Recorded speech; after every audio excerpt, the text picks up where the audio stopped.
नमस्कार साथियों, आज की क्लास में आप सबका बहुत बहुत स्वागत है। साथियों, आज हम आदिकाल और भक्तिकाल से संबंधित प्रश्नों पर चर्चा करेंगे जो अत्यंत महत्वपूर्ण है। हमारा आज का पहला प्रश्न है, हिंदी साहित्य नामक इतिहास ग्रंथ का संपादन किसने किया? आपके पास ऑप्शन है डॉक्टर नगेंद्र, डॉक्टर धीरेन्द्र वर्मा, राम कुमार वर्मा या लक्ष्मी सागर वार्ष्णेय। तो साथियों, इसका सही आंसर क्या होगा?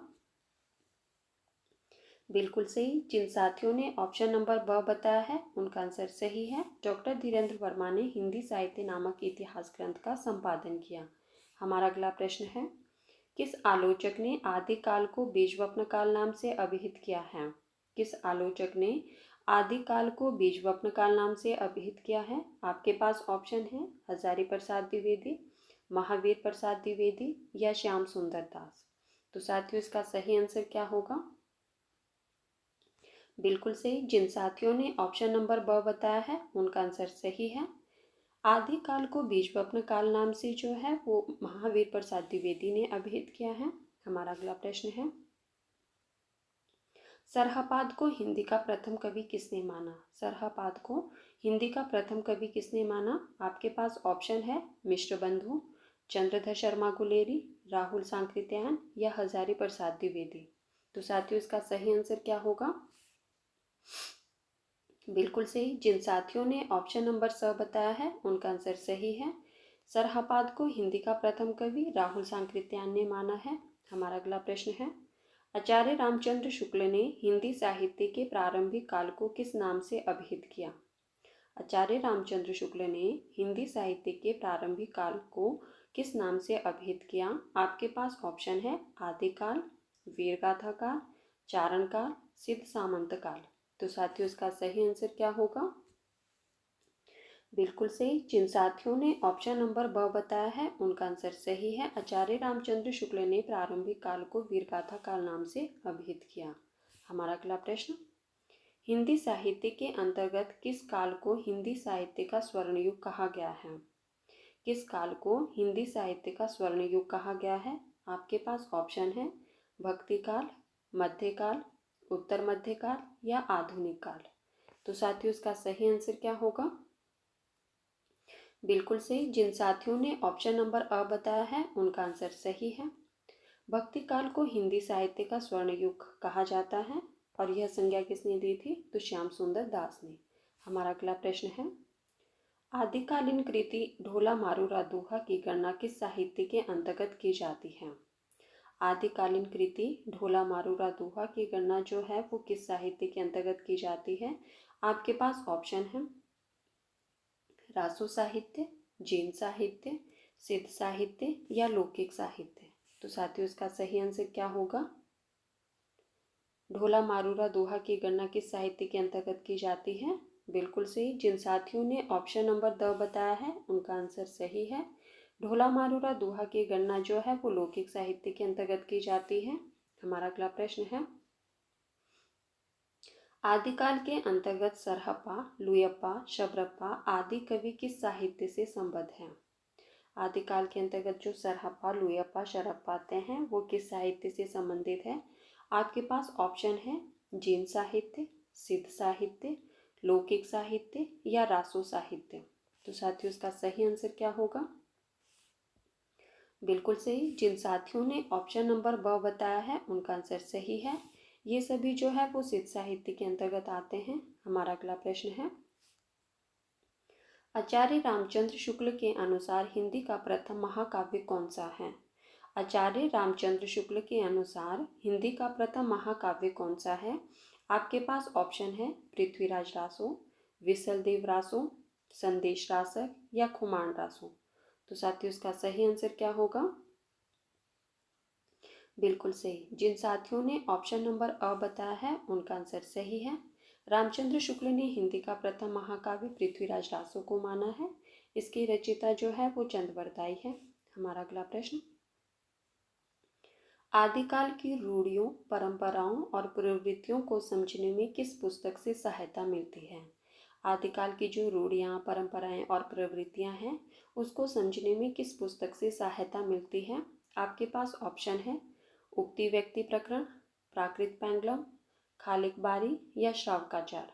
तो साथियों इसका सही आंसर क्या होगा? बिल्कुल सही। जिन साथियों ने ऑप्शन नंबर ब बताया है उनका आंसर सही है। उस पुस्तक का नाम है प्राकृत पेंडुलम। हमारा अगला प्रश्न है, पृथ्वीराज रासो का रचयिता किसे माना जाता है? पृथ्वीराज रासो का रचयिता किसे माना जाता है? आपके पास ऑप्शन है नरपति नाड़व, जगनेक, चंद्रवरदाई या गोरखनाथ। तो साथियों इसका सही आंसर क्या होगा? बिल्कुल सही। जिन साथियों ने ऑप्शन नंबर स बताया है उनका आंसर सही है। पृथ्वीराज रासो की रचयिता जो है वो चंद्रवरदाई है। हमारा अगला प्रश्न, रासो काव्य परंपरा में गेय काव्य कौन सा है? रासो काव्य परंपरा में गेय काव्य कौन सा है? आपके पास ऑप्शन है विसलदेव रासो, परमाल रासो, वर्ण रत्नाकर या राउलवेल। तो साथियों इसका सही आंसर क्या होगा? कौन सा काव्य जो है वो गेय काव्य है? बिल्कुल सही। जिन साथियों ने ऑप्शन नंबर अ बताया है उनका आंसर सही है। विसलदेव रासो जो है वो एक गेय काव्य है। हमारा अगला प्रश्न, दामोदर शर्मा लिखित उक्ति व्यक्ति प्रकरण किस प्रकार का ग्रंथ है? उक्ति व्यक्ति प्रकरण जो कि दामोदर शर्मा द्वारा लिखित है, यह किस प्रकार का ग्रंथ है? आपके पास ऑप्शन है इतिहास ग्रंथ, भाषा सर्वेक्षण ग्रंथ, व्याकरण ग्रंथ या काव्य ग्रंथ। तो साथियों इसका सही आंसर क्या होगा? बिल्कुल सही। जिन साथियों ने ऑप्शन नंबर स बताया है उनका आंसर सही है। यह एक व्याकरण ग्रंथ है। हमारा अगला प्रश्न, आदि काल में खड़ी बोली को काव्य की भाषा बनाने वाला पहला कवि कौन है? आदि काल में खड़ी बोली को काव्य की भाषा बनाने वाला पहला कवि कौन है? आपके पास ऑप्शन है दामोदर शर्मा, अमीर खुसरो, चंद्रवरदाई या सरहपा। तो साथियों इसका सही आंसर क्या होगा? आदिकालीन में जो खड़ी बोलियों के काव्य की भाषा बनाने वाला पहला कवि कौन है? बिल्कुल सही। जिन साथियों ने ऑप्शन नंबर ब बताया है उनका आंसर सही है, अमीर खुसरो। हमारा अगला प्रश्न है, आदिकालीन शिलांकित कृति का नाम क्या है जिसे गद्य पद्य मिश्रित चंपू काव्य की प्राचीनतम हिंदी कृति माना गया है? शिलांकित कृति का नाम क्या है? यह गद्य पद्य मिश्रित चंपू काव्य की प्राचीनतम कृति माना गया है इसे। आपके पास ऑप्शन है वर्ण रत्नाकर, खालिक बारी, दो सुखने या राउलवेल। तो साथियों इसका सही आंसर क्या होगा? बिल्कुल सही। जिन साथियों ने ऑप्शन नंबर द बताया है उनका आंसर सही है। शिलांकित कृति जो रचना है वो है राउलवेल। हमारा अगला प्रश्न है, अमीर खुसरो किस तरह की रचनाओं के लिए प्रसिद्ध रहे हैं? अमीर खुसरो किस तरह की रचनाओं के लिए प्रसिद्ध रहे हैं? आपके पास ऑप्शन है पहेलियाँ मुकरियाँ, गजल, गीत या दोहे।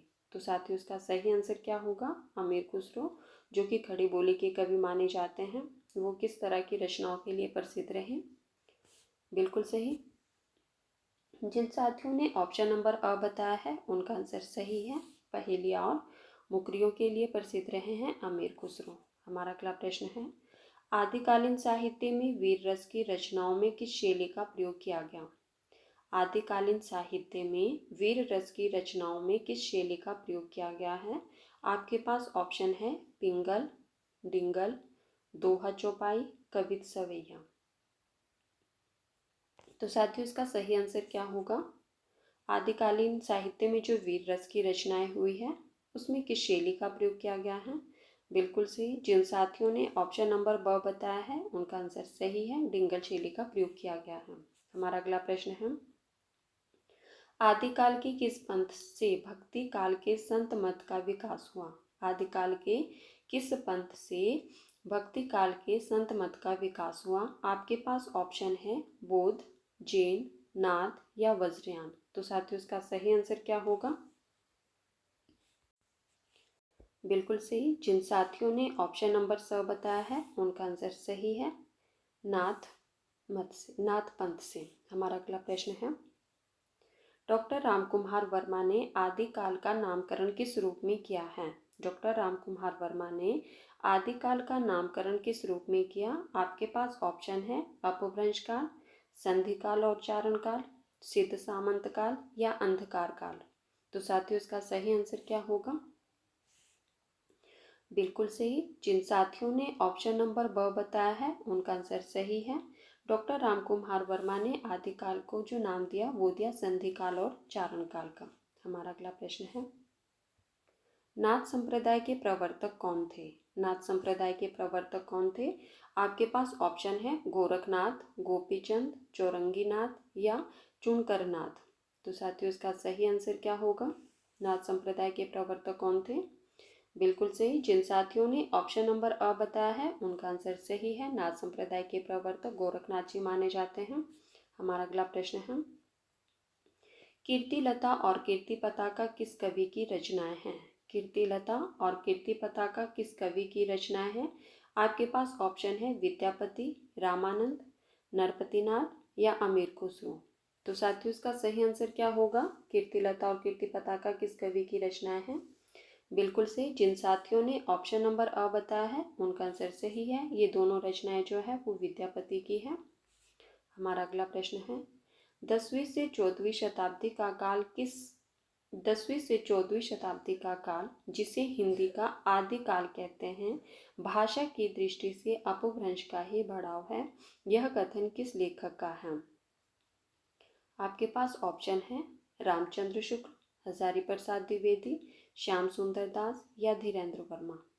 तो साथियों इसका सही आंसर क्या होगा? यह कथन किसका है कि 10वीं से 14वीं शताब्दी का काल जिसे हिंदी का आदिकाल कहते हैं, भाषा की दृष्टि से वह अपभ्रंश का ही बढ़ाव है। तो यह कथन जो है बिल्कुल सही। जिन साथियों ने ऑप्शन नंबर ब बताया है ये कथन हजारी प्रसाद द्विवेदी का है। हमारा अगला प्रश्न है, आदिकाल को चारण काल की संज्ञा देने वाले विद्वान कौन थे? आदिकाल को चारण काल की संज्ञा देने वाले विद्वान कौन थे? आपके पास ऑप्शन है मिश्र बंधु, जॉर्ज ग्रियर्सन, रमाशंकर शुक्ल रसाल या राहुल सांकृत्यायन। तो साथियों इसका सही आंसर क्या होगा? आदिकाल को चारण काल की संज्ञा किसने दी है? बिल्कुल सही। जिन साथियों ने ऑप्शन नंबर ब बताया है उनका आंसर सही है, जॉर्ज ग्रियर्सन ने।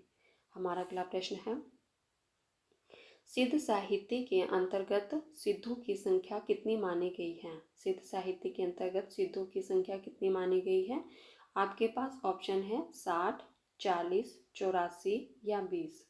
तो साथियों इसका सही आंसर क्या होगा? बिल्कुल सही। जिन साथियों ने ऑप्शन नंबर स बताया है उनका आंसर सही है। सिद्धों की संख्या जो है वो 84 मानी जाती है। हमारा अगला प्रश्न है, जैन साहित्य की रास परंपरा के प्रथम ग्रंथ भरतेश्वर बाहुबली रास का रचनाकार कौन है? जैन साहित्य की रास परंपरा के प्रथम ग्रंथ भरतेश्वर बाहुबली रास का रचनाकार कौन है? आपके पास ऑप्शन है शालिभद्र सूरी, श्रावकाचार्य, विजय सेन सूरी या जिन धर्म सूरी। तो साथियों इसका सही आंसर क्या होगा? बिल्कुल सही। जिन साथियों ने ऑप्शन नंबर अ बताया है उनका आंसर सही है। भरतेश्वर बाहुबली रास के रचनाकार जो है वो शालिभद्र सूरी है। हमारा अगला प्रश्न, शिव सिंह सेंगर ने किस कवि को हिंदी का प्रथम कवि माना है? शिव सिंह सेंगर ने किस कवि को हिंदी का प्रथम कवि माना है? आपके पास ऑप्शन है सरहपाद, पुष्य या पुंड को, कबीर या लुहिया को।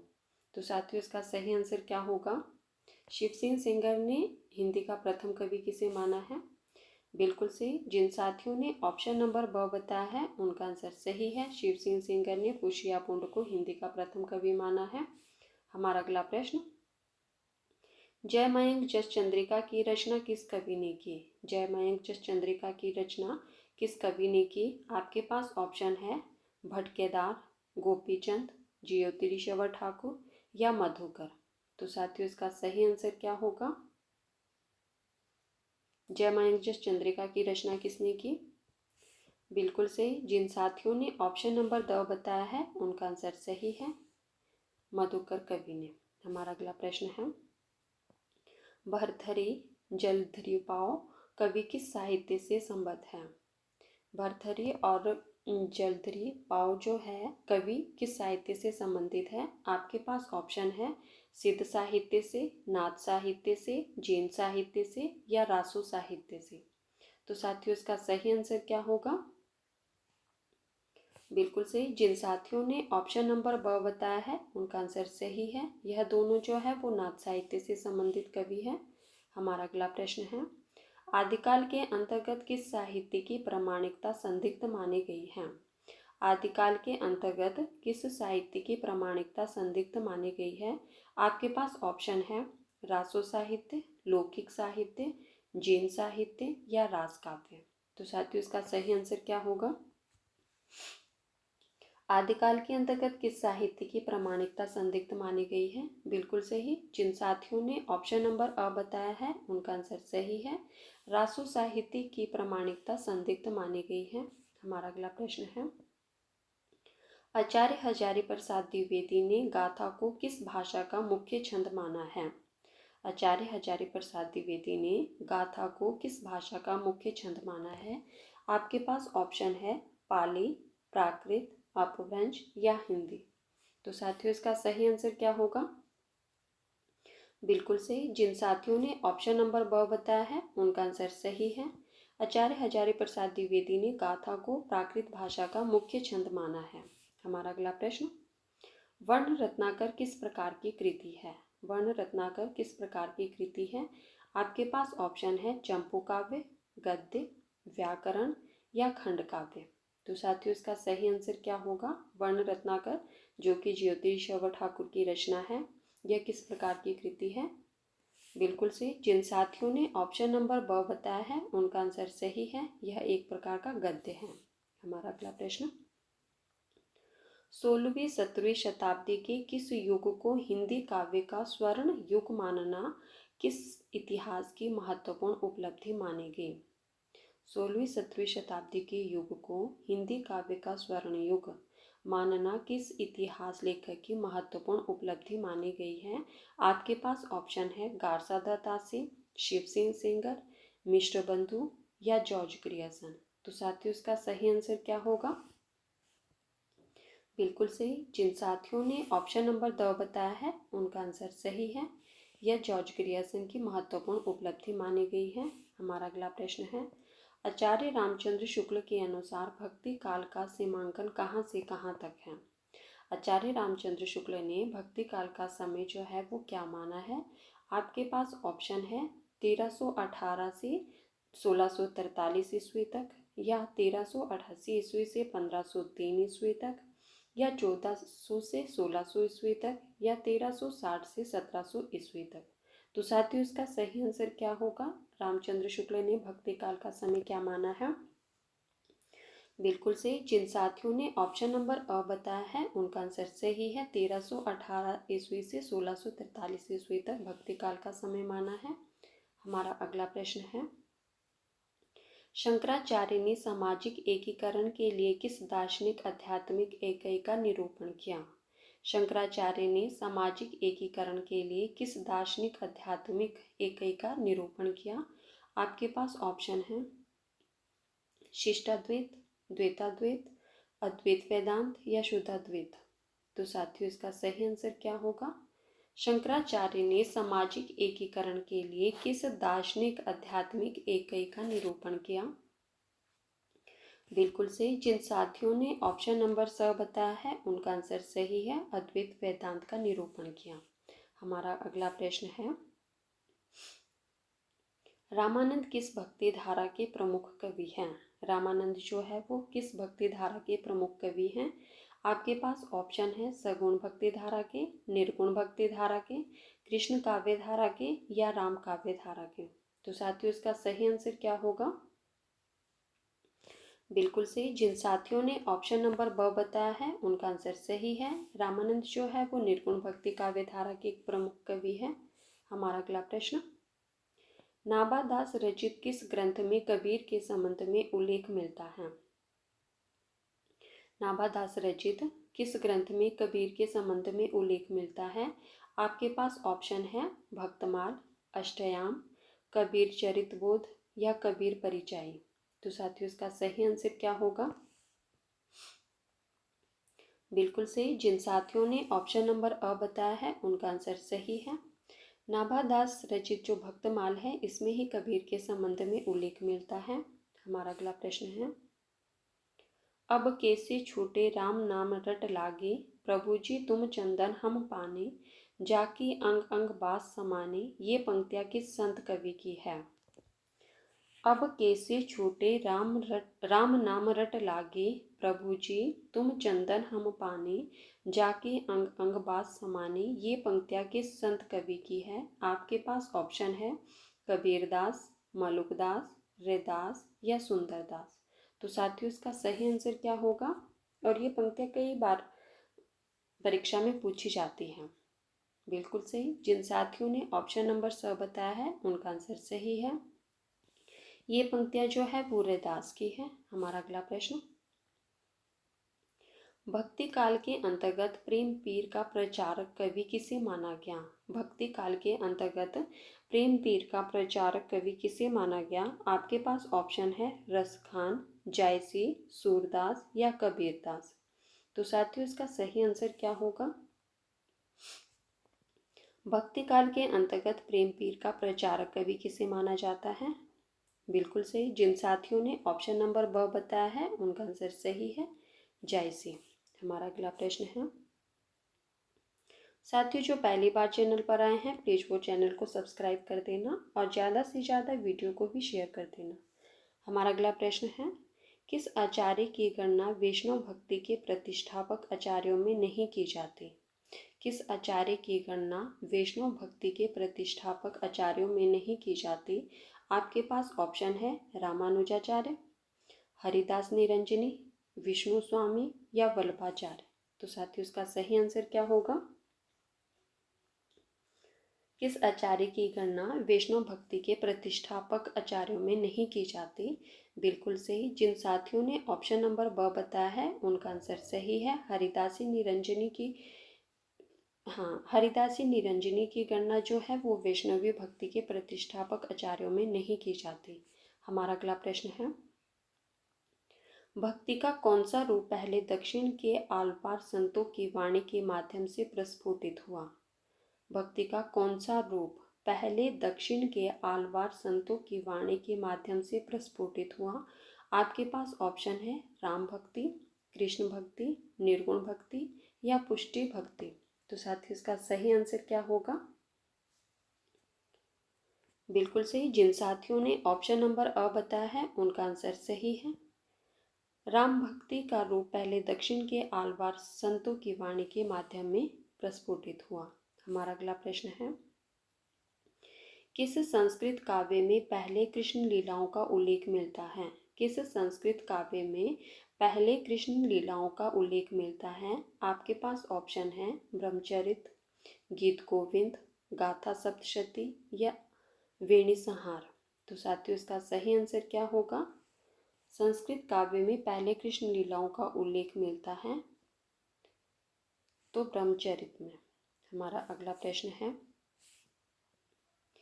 मसी कागद छुयो नहीं, कलम गयो नहीं हाथ, यह पंक्ति किस भक्त कवि को लक्ष्य करके कही गई है? मसी कागद छुयो नहीं, कलम गयो नहीं हाथ, यह पंक्ति किस भक्त कवि को लक्ष्य करके कही गई है? आपके पास ऑप्शन है नानक देव, कबीरदास, दादू दयाल या रैदास। तो साथियों इसका सही आंसर क्या होगा? बिल्कुल सही। जिन साथियों ने ऑप्शन नंबर ब बताया है उनका आंसर सही है। यह पंक्ति जो है वो कबीरदास जी के बारे में कही गई है। हमारा अगला प्रश्न है, पद्मावत का लेखक कौन है? पद्मावत के लेखक कौन है? आपके पास ऑप्शन है जायसी, मंजन, आलम या उस्मान। तो साथियों इसका सही आंसर क्या होगा? पद्मावत के रचनाकार कौन है? बिल्कुल सही। जिन साथियों ने ऑप्शन नंबर अ बताया है उनका आंसर सही है, पद्मावत जो है वो जायसी द्वारा कृत है। साथियों ये थे आज के हमारे कुछ महत्वपूर्ण प्रश्न जिन पर हमने चर्चा की। धन्यवाद।